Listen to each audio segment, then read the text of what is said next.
Oh, it's your season, my God. The Reverend James William Webb II, minister at Shepherd's House in Norfolk, has a resume that reads like a history book of the 20th century civil rights struggle. Young Jimmy Webb was arrested as a 12-year-old during a sit-in. He led from the front on the famous Bloody Sunday March in Selma, Alabama. Later, according to his resume and letters, he worked for President Ronald Reagan and served as a consultant to President Nelson Mandela in South Africa. A civil rights monument bears his name. Filmmakers seek him to document the movement. He moves among the most honored of his generation. Webb, now 64, has delivered sermons on social justice from pulpits across the Midwest, South, in Africa, and finally Norfolk. But at many stops, something went awry. Webb left behind divided churches and lawsuits. According to court documents, banks sued for hundreds of thousands of dollars. Creditors chased him. Twice, court records show, he pleaded guilty to felony theft. Webb, in interviews, admits he has made mistakes, the 2 criminal cases, for example. But he maintains he has never taken or misused money from his followers. Others remember it differently. Suits detail lost funds, missing property, and unexpected new mortgages and debt. Several watched attendance plummet. "He's slick as okra," said one former follower in Selma. I thank the Lord. I don't look like what I've been through. Somebody ought to celebrate. Webb declined to speak on camera, but said he hopes he's seen as a prophet, not just a preacher. And like a prophet, he showed brilliance even as a young man.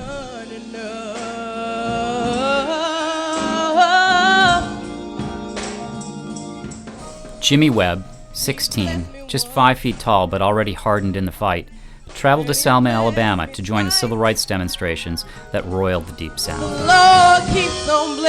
He led a group of students on a peaceful march to the courthouse. Stopped, questioned, and baited by a deputy sheriff, Jimmy Webb stood firm. That confidence and courage would make people follow him throughout his life.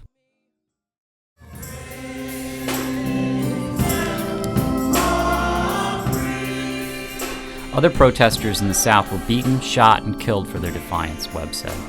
He was just, quote, one of many, he said.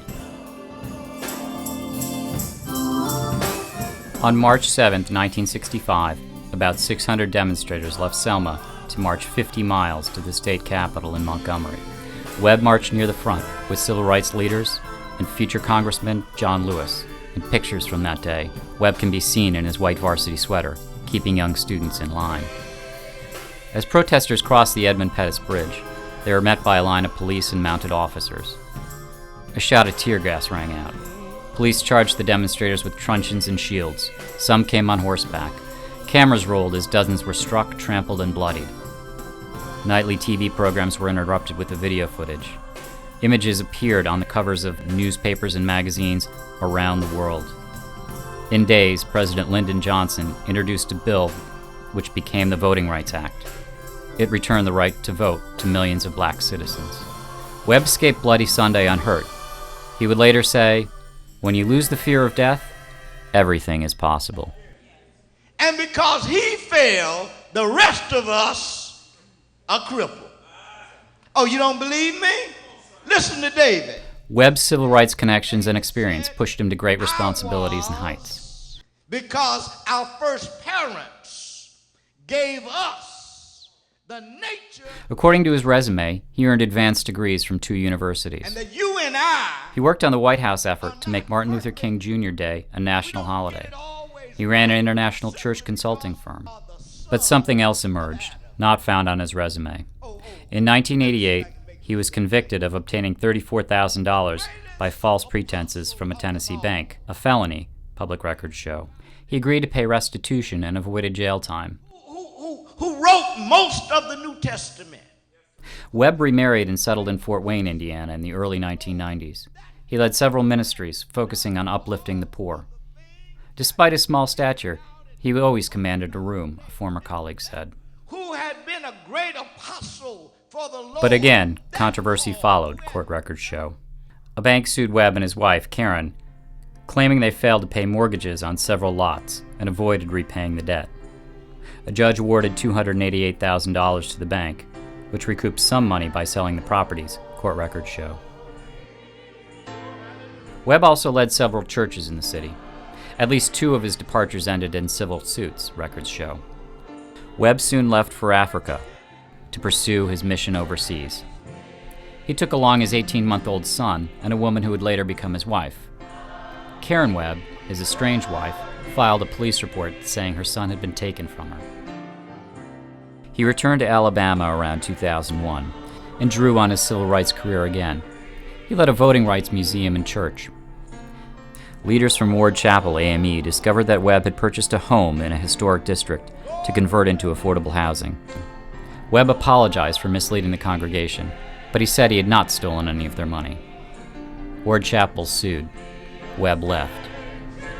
In 2002, Montgomery lawyer Julian McPhillips hired Webb to run his campaign for U.S. Senate. McPhillips lost, but kept Webb at his law firm as a marketing manager.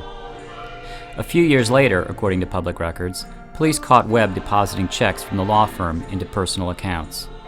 Webb pleaded guilty to theft by deception and agreed to pay $23,000 in restitution, court records show. A judge suspended a 5-year sentence. Webb found another calling, this time in Norfolk. Antioch Missionary Baptist Church, a large heavy stone chapel in Norfolk's Berkeley neighborhood, hired Webb in December 2007. They called some references, church leader said, but did not conduct a thorough background check. His confidence, humility, and experience in civil rights and ministry convinced worshipers he was the right man. Days ago, the Lord is my shepherd. I shall not want. Webb electrified the congregation with his sermons. Of the table. Webb attracted new members and expanded the church's mission. But some leaders grew wary of his grand visions and the church's rapid spending on capital projects. Then they learned of his past, specifically the conviction in Alabama. Still, many members loved him. He preached on. Who is that at the head of the table? Last year, Webb volunteered to serve as a pastor for the sheriff's department. A routine background check turned up a warrant for his arrest. Webb had failed to make regular restitution payments in Alabama, public records show. Instead of working for the sheriff's department, he was taken into their custody. Antioch fired him. Days later, Webb filed a $5 million suit in Norfolk court against church leaders. He claimed he was wrongfully dismissed, and his name had been spoiled. Church leaders challenged him in court to provide more details about his past. The suit was dismissed. A pilot investigation of his resume showed several claims were unsupported. Other details, such as the criminal convictions and ministry at several churches, were omitted.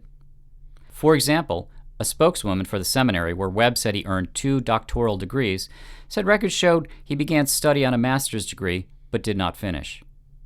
The Reagan Library in California had no records of a James Webb serving as a special assistant to the president. His employment at several churches and for McPhillips was not mentioned. In interviews, Webb said he has moved on. He has forgiven his critics. He said he has documentation to support his resume, but did not provide it to the pilot. After several interviews, he declined to discuss the matters further. Webb leads another church called Shepherd's House in Norfolk.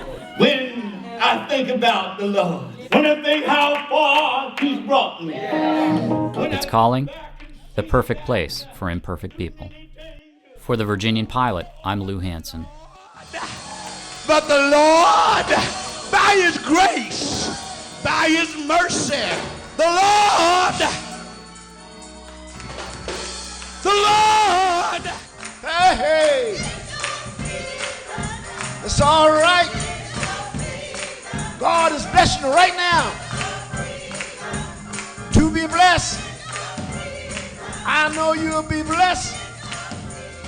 All you have to do is trust Him.